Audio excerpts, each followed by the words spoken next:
I am so happy to introduce everyone to Jason Sabo. Jason and I, he probably regrets it, but I am his sidekick during legislative session and all times in between. And just to give you a little background about Jason, Jason is the founder of Frontera Strategy and works as a political strategist, a philanthropic advisor, and coalition builder in multiple states. So we don't have him only in Texas, although I like to think about that, but he does share his wares with other advocates in other states.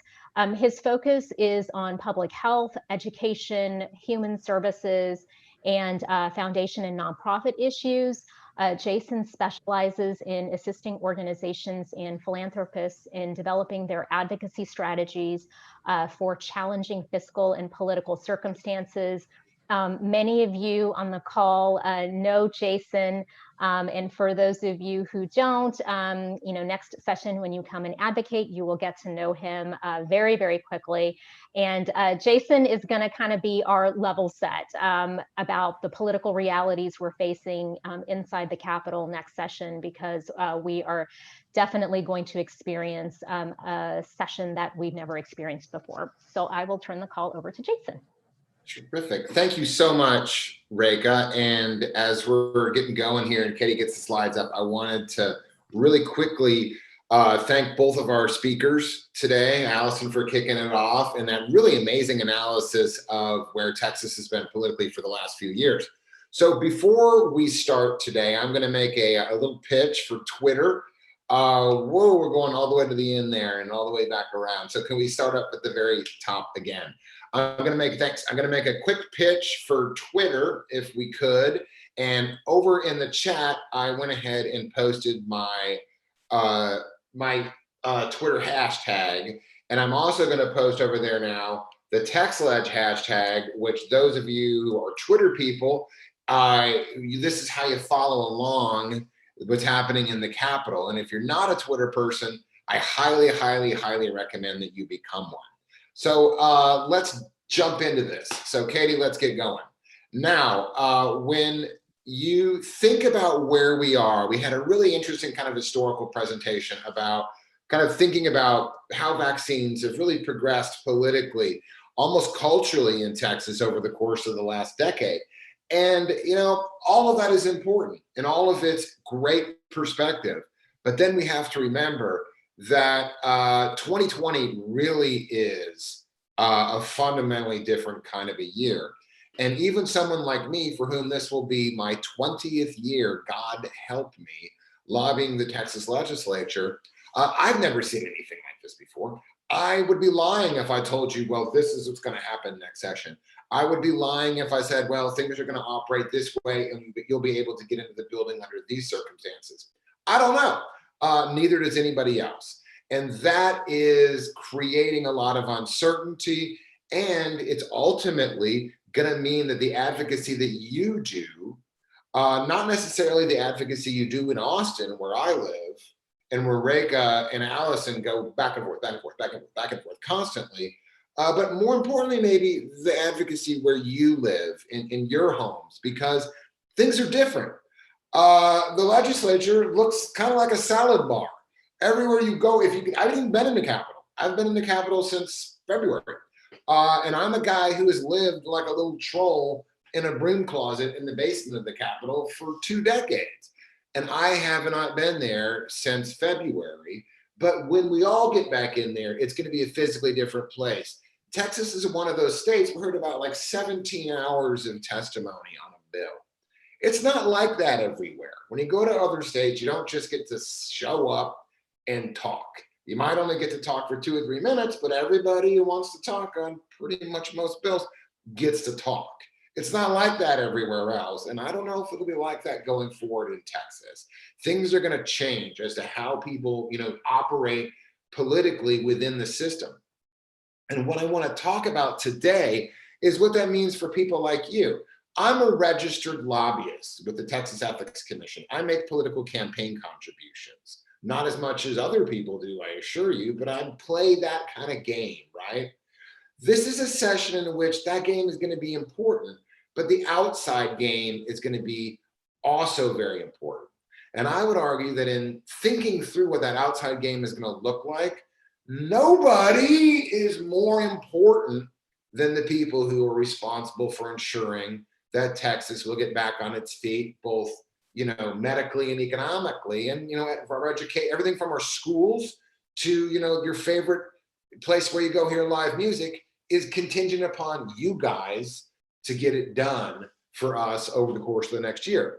So in order for you to do that, you got to be politically ready to fight the political game that needs to be fought to make sure you guys can do the critical work that you need to do. Next slide, please. Now, when we think about, how we write laws and stuff, it seems really, really complicated. They're like lobbyists like me who immerse themselves in stuff like this and, or paid by corporations or paid by somebody else to be down there. But let's kind of break it down to really simple terms what we're talking about here. And, we're talking about essentially a factory, right? On the one side of the factory are all the materials that go in, and then the factory boom, boom, boom, boom, does whatever the factory does to that stuff and produces product widgets on the other side. Next slide, Katie. Now, if you apply that same kind of thinking to what we're talking about today, it's essentially that all those materials are the ideas, the data, the bills, right? That Allison kind of laid out at the outside, right? And all those things become the products, also known as the laws that define the very way that we live our lives, right? Not just how the state spends its money or regulates stuff, but every facet of our very lives, from how we educate our kids, to how we take care of our grandparents, to how we regulate corporations that do things like produce vaccines or automobiles or anything else. All of that stuff happens at the Capitol in the law factory, right?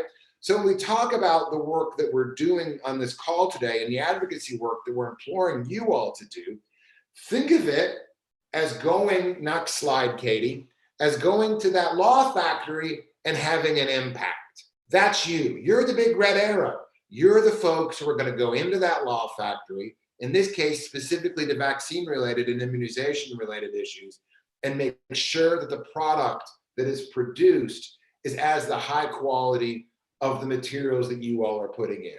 Good sound vaccine policy, science, God forbid, reason, let's bring that as the materials to the factory and do everything in our power to produce the best product. The problem is, as we all know, sometimes weird stuff happens in the factory, but that's what Reka's for. That's what Allison's for. That's what TIP's for, to monitor what's happening in the factory to make the product as good as possible. They will not be effective without the big red arrow. You all 100 odd people on this call right now, and the thousands of people in your networks, you are the big red arrow on all things vaccine. Next slide. Now, I like to spend a lot of time in the hill country. Does anybody know what that is? I'm a gardener too. That's a bluebonnet. It's not the most attractive flower. It's a bluebonnet, right? But it's so strong and hardy. It could be drought. It could be rain. It could be freeze. The Texas bluebonnet will, next slide, please, Katie, will bloom, and it will bloom big and beautifully in the spring. So now is the moment to plant your bluebonnet seeds, your bills, your ideas, to make sure that when they bloom in the spring, when the legislature's in session, you will be the big fly on there pollinating those vaccine bills. So let's look at the context. Next slide, Katie. Let's look at the context in which you all are going to be doing this work. Now, in case you didn't know, Texas is big. It's really big. I bet you, like yesterday, it was like snowing up in the Panhandle and like people were down on the beach in South Padre, because it's Texas and it's huge and it's 900 miles across, and I don't know how many miles up the top, a lot more miles probably, but it's a very large place. And when you're talking about politics in a moment like this, you got to remember that Texas is big, Texas is different. And ultimately, when we think about the legislature, we tend to think, oh, Democrats versus Republicans, liberals versus, conservatives. That's that's an important way to look at it, as we'll see numerically in a minute. It's not the only way to look at it. And I'm going to ask you to kind of step back before we have that conversation and kind of think about another, which is this.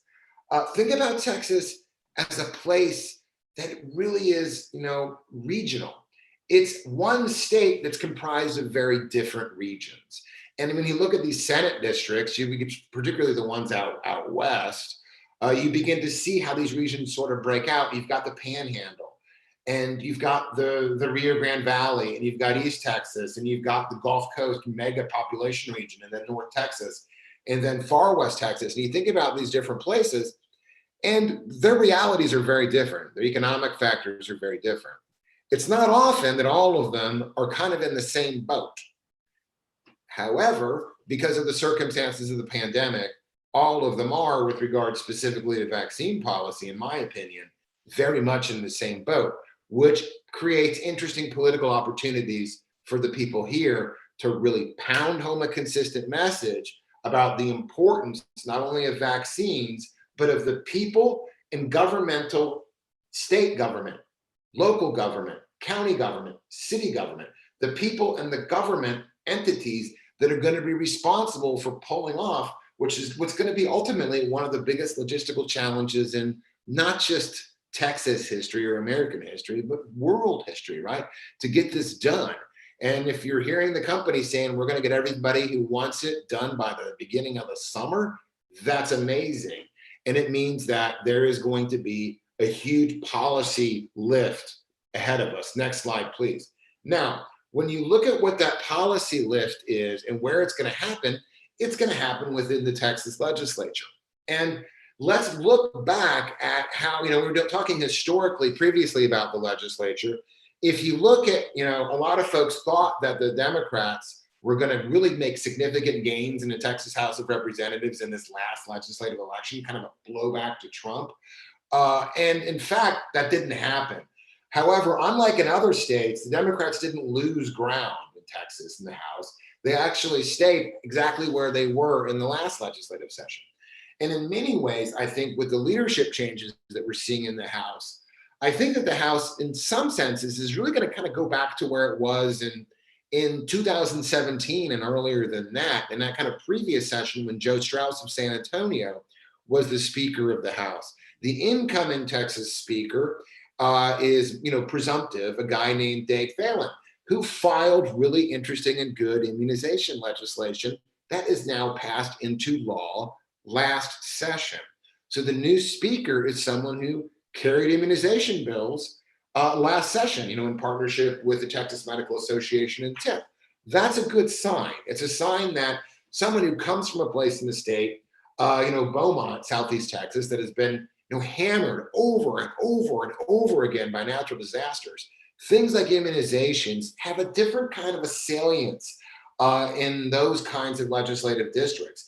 And now we've got a speaker who comes from a place, both physically, and, intellectually, politically, that takes this stuff seriously and gives it credence and doesn't buy into the arguments that a lot of the opposition is used effectively in Texas. Next slide, please.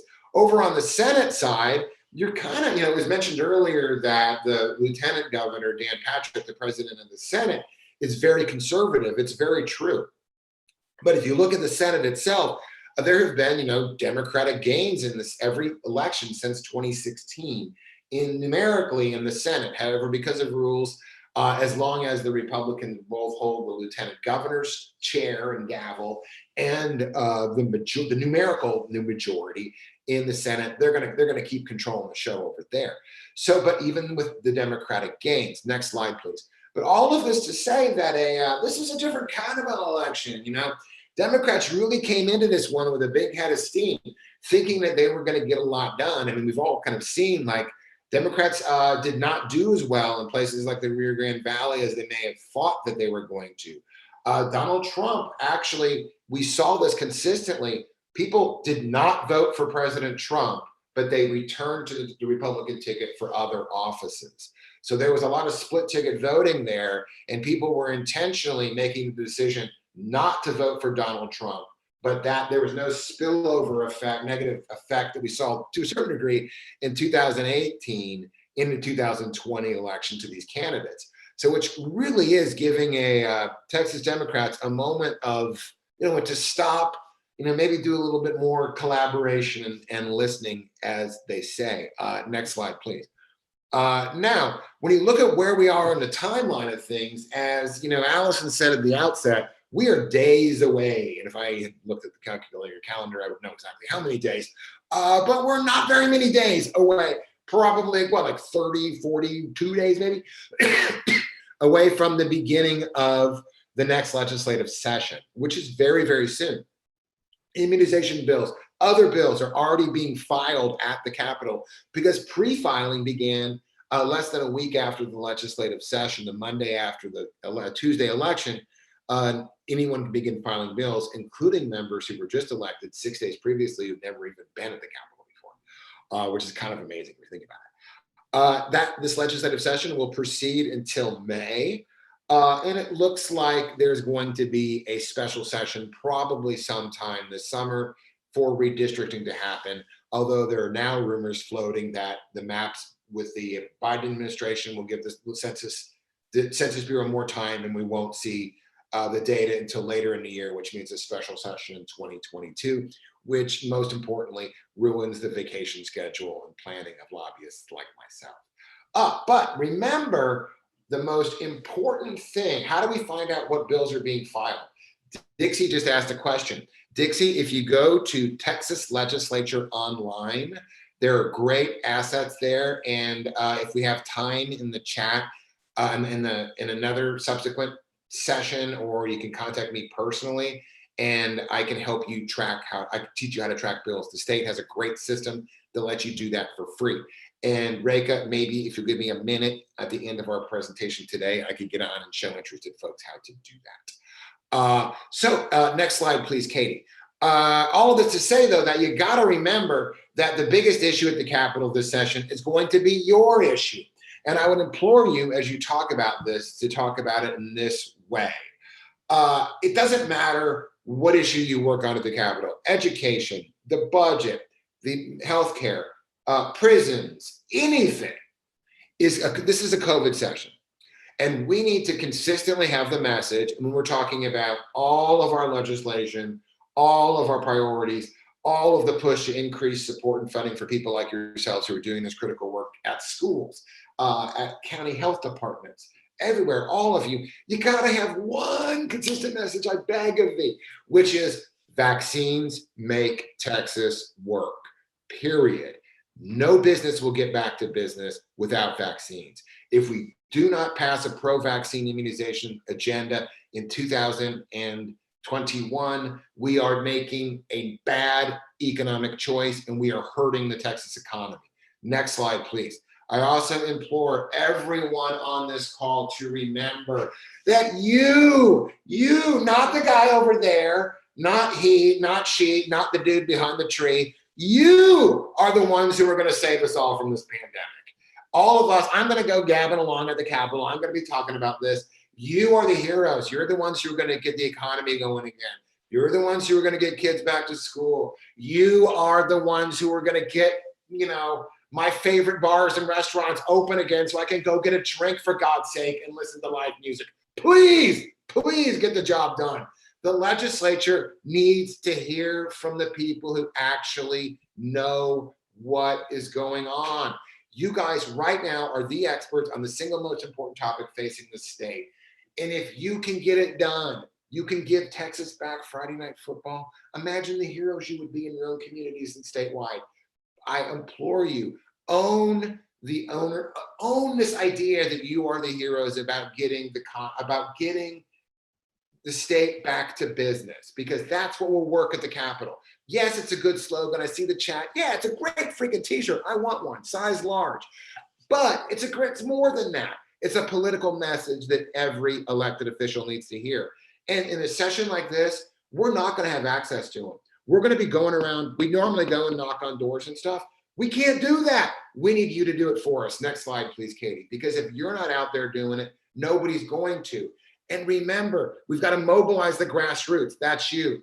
We've got to be clear and targeted and communicating consistently with these people. You got to build your list of local people who care about this stuff, people who care about this stuff who are not necessarily immunization people. Your Chamber of Commerce, your Rotary Club, the people, the pastors, the churches. Get everybody calling your legislators about this issue, because finally, if you want to go back to church, how else are you going to do it without the vaccines? Get in their faces now and at home, because they're going to be home over the holidays. Remember, in a session like this, because let's be honest, what is this? What is politics? This is politics. You know what you do? Let's be real clear. That's politics. You want to get things done at the Texas Capitol, you better take some of that and you better rub it, or you ain't going to get nothing done, period. Unless you have the power of people, the power of real people telling a real pointed story, and that's you guys. But I got it. Next slide, please, Katie. I got to give you a fair warning. There will be no red carpet. They want to hear from you when it benefits them. Now they need to hear from you, and they need to hear a roar from you about what you need to get this done. Okay, final slide, please. This is my contact information. I know that somebody up in the chat asked about how to search for bills. I'm happy to talk to you offline about that. Get on Twitter. Start making noise with your legislators on Twitter about this stuff, because they do listen. And my email address is sabo@fronterastrategy.com.